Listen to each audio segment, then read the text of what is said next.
اعوذ باللہ من الشیطان الرجیم بسم اللہ الرحمن الرحیم وَكَمْ قَصَمْنَا مِنْ قَرْيَةٍ كَانَتْ ظَالِمَةً وَأَنشَأْنَا بَعْدَهَا قَوْمًا آخَرِينَ فَلَمَّا أَحَسُّوا بَأْسَنَا إِذَا هُمْ مِنْهَا يَرْكُضُونَ لَا تَرْكُضُوا وَارْجِعُوا إِلَى مَا أُتْرِفْتُمْ فِيهِ وَمَسَاكِنُكُمْ لَعَلَّكُمْ تُسْأَلُونَ صدق اللہ العظیم۔ اور کتنی ہی بستیوں کو ہم نے پیس ڈالا جو ظالم تھیں، گنہگار تھیں، جس میں بسنے والے لوگ سرکش تھے۔ وانشأنا بعدها، اور پھر ان کے بعد ہم نے اٹھا کھڑا کیا قومن آخرین، اور قوموں کو، قوم نوح کے بعد قوم عاد، قوم عاد کے بعد قوم سمود۔ فلما احسوا باسنا، تو جب انہیں احساس ہوا کہ اللہ کا عذاب آیا چاہتا ہے، جب اس کے آثار شروع ہو گئے،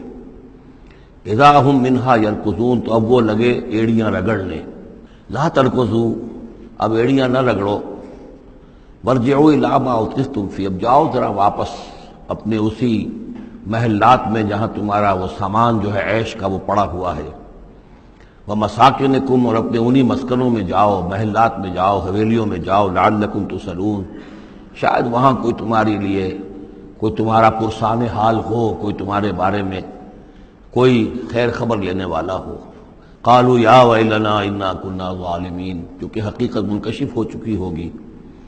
وہ کہیں گے ہائے ہماری شامت، واقعہ یہ ہے کہ ہم خود ہی ظالم تھے، ہم ہی گناہ گار تھے، ہم نے خود ہی اپنی جانوں پر ستم ڈھایا ہے۔ فما زالت تلک دعواہم، تو یہی وہ کہتے رہے، یہی ان کی بات رہی، ان کے زبانوں پر یہی بات بار بار آتی رہی، حتی جعلناہم حصیدا خامدین، یہاں تک کہ ہم نے ان کو بنا دیا، دو الفاظ آئے ہیں، حصید وہ کھیتی جو کٹ چکی ہو، جو ویرانی کا منظر پیش کر رہی ہو، اس کھیتی کے مانند جو کٹ چکی، یا خامدین وہ آگ جو بجھ چکی، وہ شعلہ کے جو بجھ چکا اب راکھ بن کر رہ گئی ہو، بجھی ہوئی راکھ یا کٹی ہوئی کھیتی کے مانند ہو کر رہ گئی۔ وما خلقنا السماء والارض وما بینہما لاعبین، اور ہم نے آسمان اور زمین کو جو کچھ ان دونوں کے مابین ہے کھیل کے لیے نہیں بنایا ہے۔ لو اردنا ان نتخذ لہوا، اگر ہم چاہتے کہ کوئی اپنے لیے کھیل اور کوئی دل بہلاوا اختیار کرتے، لاتخذناہ من لدنا، ہم اپنے پاس سے کوئی شغل کر لیتے، ان کننا فاعلین، اگر ہمیں ایسا کرنا ہی ہوتا۔ یعنی یہ جو دنیا ہم نے بنائی ہے یہ تو پختہ قوانین پر ہے، اس کی سنت اللہ جو ہے اس کی بہت ہی پختہ ہے۔ یہاں قوموں کے عروج اور زوال کے جو قواعد ہیں اللہ تعالیٰ کے، وہ اٹل ہیں، وہ ضابطے جو ہیں وہ ناقابل تغییر ہیں۔ بل نقذف بالحق علی الباطل فیدمغہ، یہ ہے اصل میں وہ فلسفہ تاریخ کا کہ جو قرآن مجید پیش کرتا ہے۔ تاریخ انسانی کے بہت سے نظریات ہیں۔ اسپینگلر کا ایک ویو ہے کہ جیسے ایک انسان جو ہے بچہ ہے، پیدا ہوتا ہے، پھر جوان ہوتا ہے، پھر بوڑھا ہوتا ہے، پھر مر جاتا ہے، ایسے ہی قومیں اور تہذیبیں اور تمدن ابھرتے ہیں، پھر یہ کہ وہ کمزور پڑتے ہیں، پھر ان میں خرابیاں پیدا ہوتی ہیں، پھر وہ ختم ہو جاتے ہیں۔ تو مختلف قسم کے نظریات ہیں تاریخ کے بارے میں، یا پھر مارکس نے دیا ہے ڈائلیکٹیکل میٹیریلزم کا ایک نظریہ دیا، تو وہ تمام چیزیں قرآن کا بھی ایک نظریہ ہے، اور وہ یہ ہے کہ دنیا میں ہمیشہ سے ایک کشاکش چل رہی ہے حق و باطل کے مابین، جسے اقبال نے کہا ہے کہ ستیزہ کار رہا ہے ازل سے تا امروز، چراغ مصطفی سے شرار بولہوی۔ یہ حق و باطل کی ایک کشاکش چل رہی ہے، ایک دشمنی ہے،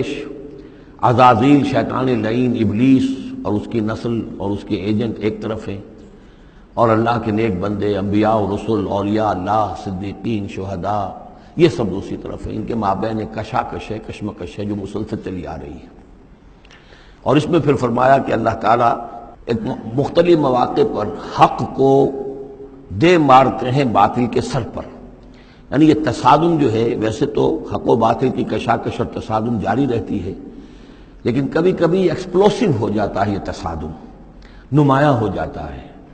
یہ باقاعدہ ایک مارکے کی شکل اختیار کر لیتا ہے، اور اللہ تعالیٰ پھر حق، یعنی حق کی طاقت، جو کوئی قوت ہوتی ہے حق والی، جماعت ہوتی ہے، گروہ ہوتی ہے، کوئی امت ہوتی ہے، کوئی اس طرح کا جمعیت کھڑی ہو جاتی ہے حق کے لیے، تو اللہ تعالیٰ اس کو باطل کے سر پر دے مارتا ہے۔ بل نقذف بالحق علی الباطل، حق کو دے مارتے ہیں باطل پر۔ فَيَدْمَغُهُ وہ اس کا بھیجا نکال دیتا ہے، فَإِذَا هُوَ زَاهِقٌ اور پھر وہ باطل جو ہے وہ یقیناً وہاں سے کھسک جانے والا ہوتا ہے، وَلَكُمُ الْوَيْلُ مِمَّا تَصِفُونَ اور تمہارے لیے تباہی ہے اس سے جو تم کہہ رہے ہو۔ اسی میں ہے جو اس دور میں پھر جو ایک بڑا زبردست معرکہ ہونے والا ہے، جس کا میں نے کل بھی تذکرہ کیا، آرمگڈون، جو کرسچین ٹریڈیشن کی روح سے، اور ملحمۃ العظمیٰ وہ جو حضور صلی اللہ علیہ وسلم کے فرمان کے مطابق، جس کے لیے کہ علامہ اقبال نے بھی بڑی صحیح جو ہے وہ ایک پیشن گوئی کی ہے یا نقشہ کھینچا ہے کہ دنیا کو ہے پھر معرکہ روح و بدن پیش، تہذیب نے پھر اپنے درندوں کو ابھارا، وہ تہذیب جس کا میں تذکرہ کر چکا ہوں سورہ طٰہٰ کے ان الفاظ میں، طریقتکم المثلیٰ، تمہارا مثالی تمہارا کلچر، تمہاری تہذیب، تمہارا نظام، اس کو بڑا خطرہ درپیش ہے۔ دنیا کو ہے پھر معرکہ روح و بدن پیش، تہذیب نے پھر اپنے درندوں کو ابھارا، اللہ کو پامر دیے مومن پہ بھروسہ، ابلیس کو یورپ کی مشینوں کا سہارا۔ تو یہ جو قوت حق ہوتی ہے، کوئی جماعت جو تحریک، کوئی جماعت، کوئی طاقت، کوئی جمعیت جو حق کو لے کے کھڑی ہو جائے، تو اس کے لیے بھی اقبال نے جو بات کہی ہے کہ صورت شمشیر ہے دست قضا میں وہ قوم، یہ گویا کہ اللہ تعالیٰ کے ہاتھ کی وہ تلوار ہوتی ہے کہ جس سے وہ باطل کا قلع کما کرتا ہے۔ صورت شمشیر ہے دست قضا میں وہ قوم، کرتی ہے جو ہر زمان اپنے عمل کا حساب، اپنا محاسبہ کرتی ہے کہ ہم کیا کر رہے ہیں، کہاں جا رہے ہیں، صحیح جا رہے ہیں، غلط جا رہے ہیں۔ بہرحال یہ نقشہ جو ہے بل نقذف بالحق علی الباطل فیدمغہ فاذا هو زاہق وَلَكُمُ الْوَيْلُ مِمَّا تَصِفُونَ وَلَهُ مَنْ فِي السَّمَاوَاتِ وَالْأَرْضِ، آسمانوں اور زمین میں جو کچھ ہے اسی کا ہے، اسی کی ملکیت ہے۔ وَمَنْ عِندَهُ اور جو اس کے پاس ہیں یعنی فرشتے، ملائکہ مقربین، لا يستكبرون عن عبادتہ، وہ اس کی عبادت سے استکبار کی بنا پر، تکبر کی بنا پر گریز نہیں کرتے، ولا يستحسرون اور اس میں نہ ہی کسی کاہلی اور کسل کو دخل دینے دیتے ہیں۔ یسبحون اللیل والنہار، وہ دن اور رات اللہ کی تسبیح میں لگے ہوئے ہیں، ولا یفترون اور تھکتے نہیں ہیں۔ ام اتخذوا آلہۃ من الارض ہم ینشرون، کیا انہوں نے زمین میں اپنے کچھ ایسے معبود اختیار کر لیے ہیں کہ جو ان کے اندر افزائش پیدا کریں گے اور ان کو پھیلائیں گے، ان کو ترقی دیں گے تاکہ یہ پھلیں اور پھول سکیں ان کی کرپا سے، ان کی نگاہ کرم سے۔ لو کان فیہما آلہۃ الا اللہ لفسدتا، اگر اس میں ہوتے، اس آسمانوں اور زمین کے اندر اللہ کے سوا بھی کوئی اور آلہہ ہوتے تو یہاں پہ لازماً فساد رونما ہو جاتا۔ جیسے سورہ بنی اسرائیل میں ہم نے پڑھا تھا کہ اگر کوئی اور خدا بھی ہوتا، اللہ کے ساتھ آلہہ ہوتے، تو وہ یقیناً چڑھائی کرتے، وہ کوشش کرتے کہ یعنی بڑا خدا ہم کیوں نہ بنے، اس کے خلاف بغاوت کرتے۔ اسی طرح یہ کہ اگر یہ نظام جو ہے یہ تو بڑا ایک یونٹری نظام ہے، ایک وحدت ہے یہ، اور اس میں یہ کہ دو مرضیاں، دو رائیں، ان کا کوئی امکان نہیں ہے، ورنہ یہ کہ فساد ہو جاتا۔ اسی سے میں دلیل دیا کرتا ہوں کہ ہر ادارے کے لیے اس میں نظم ہو اور ہر طرح سے ٹھیک رہے معاملہ، سربراہ ایک ہونا ضروری ہے۔ فیملی یہ ایک ادارہ ہے، بہت بڑا ادارہ ہے، بہت اہم ادارہ ہے، اس کا سربراہ ایک ہوگا، یا مرد یا عورت، لیکن یہ کہ مرد زیادہ حقدار ہے۔ الرجال قوامون علی النساء بما فضل اللہ بعضهم علی بعض وبما انفقوا من اموالهم لو کان فیہما آلہۃ الا اللہ لفسدتا، اور ہمارے ہاں بھی جو فساد زیادہ ہے وہ یہ جو پارلیمانی نظام ہے، اس میں یہ تثنیہ ہے، ثنویت ہے کہ ہیڈ آف دی اسٹیٹ اور ہے، ہیڈ آف دی گورنمنٹ اور ہے۔ اب ان کے درمیان کیا تقسیم ہو اختیارات کی، کوئی اس کے لیے بات بنتی نہیں ہے، کوئی تھیوریٹیکلی ممکن نہیں ہے۔